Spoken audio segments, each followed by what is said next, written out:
हाय, hello, नमस्कार. माझ्या सगळ्या यूट्यूब मैत्रिणींना आजचा दिवस शुभ जाऊ हीच बाप्पाच्या चरणी प्रार्थना. तर तुम्ही म्हणशाल रोज घास कापायचा व्हिडिओ व्हिडिओ पण त्याच्याशिवाय तर पर्यायच नाही. आणि आज आम्ही घास कापायला लवकर आलो कारण शेतामध्ये दुसरं काहीतरी काम करायचं होतं. तर ते काय काम करायचं होतं तुम्हाला व्हिडिओमध्ये नंतर नक्कीच समजेल. तर इथे चालू आहे घास कापायचं काम. आणि उन्हामुळं घास बघितला का किती असा पिवळा पिवळा पडलाय. खरंच खूप उन्हाळा आहे. आणि त्याला तर उन्हाचं पाणी भरलं की असा घास होतो. तरी पण बिचाऱ्या गाया खातात कारण की त्यांना त्याच्याशिवाय पर्यायच नसतो. तर अशा प्रकारे आमचा घास कापून झालाय. आणि रोज खरंच खूप घास कापावा लागतो. एक 2-3 वाफे रोजचा घास कापावा लागतो. तर तुम्हाला म्हटले होते की आम्हाला दुसरं काहीतरी काम करायचं आहे. तर येथे ह्या स्प्रिंकलरच्या नळ्या पसरवल्या आहे. आम्ही पसरवत होतो. खरंच खूप दिवस गेला उन्हामध्ये पसरवल्या. पूर्ण वावरामध्ये या नळ्या पसरवल्या. पण याचा व्हिडिओ काही काढू शकलो नाही कारण की मुलंही शाळेत गेलेले होते. बघू शकता. तर येथे लावायचे आहे वांगे.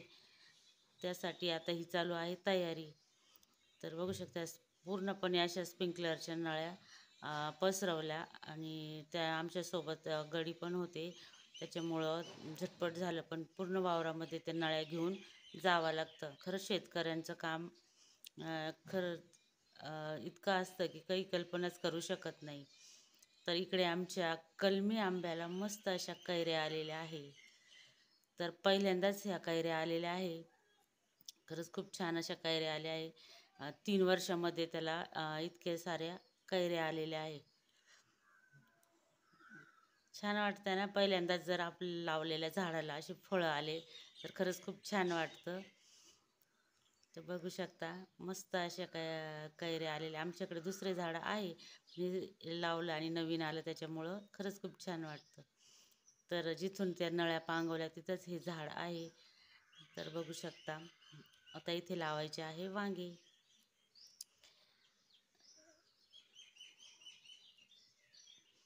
तर त्याच्यानंतर आम्ही घरी आलो आणि घरी आल्यानंतर दळण दुपारीच केलेलं होतं. तर हे शरबती नावाचा गहू आहे आणि हा नवीन गव्हाचं पहिल्यांदाच दळण केलं. तर खरंच ह्या शरबती गहू खायला पण खूप छान आहे आणि मस्त असा झालेला आहे. तर त्याच्यानंतर संध्याकाळी इथे करायचे होते.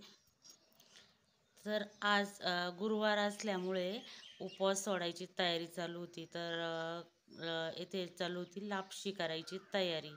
तर लापशीसाठी बघा हे सामान घेतलेलं आहे. त्यामध्ये शेंगदाणे, खोबरं, खा हे बदाम आणि गूळ आणि ह्या लापशीचा रवा. तर कढईमध्ये प्रथम तो रवा मी भाजून घेतला. मस्त असा खरपूस भाजून घेतला. त्याच्यानंतर त्याच्यामध्ये थोडंसं तूप टाकलं. आधी भाजून घेतला आणि मग थोडंसं तूप टाकलं. आणि खरंच लापशी अशी मस्त अशी लापशी झालेली होती. सगळ्यांना खरंच खूप आवडली. तर तुम्हाला ही रेसिपी शेअर करूशी वाटली त्याच्यामुळं मी तुम्हाला ही रेसिपी दाखवते. त्याच्यानंतर त्याच्यामध्ये जे शेंगदाणे, खोबरं आणि काजू, बदाम पण टाकतं पण माझ्याकडे नव्हते. आणि बडीशेप पण टाकता पण बडीशेप पण नव्हतं. आणि जितकं आपण रवा घेतला त्याच्या तिप्पट पाणी त्याच्यामध्ये टाकलंय. बघू शकते ह्या वाटीने पाऊण वाटी रवा होता. तर मी इथे 2.5 वाटी पाणी टाकलंय. आणि 1 वाटी गूळ घेतला. गूळ काय फारसा गोड नव्हता.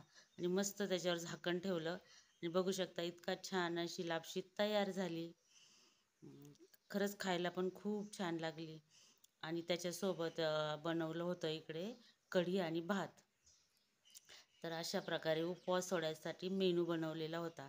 सगळ्यांना लापशी खरंच खूप आवडली. तुम्हाला जर आवडली असेल, तुम्ही सुद्धा व्हिडिओ बघत असाल तर व्हिडिओला लाईक करा, शेअर करा आणि कमेंटमध्ये नक्कीच सांगा.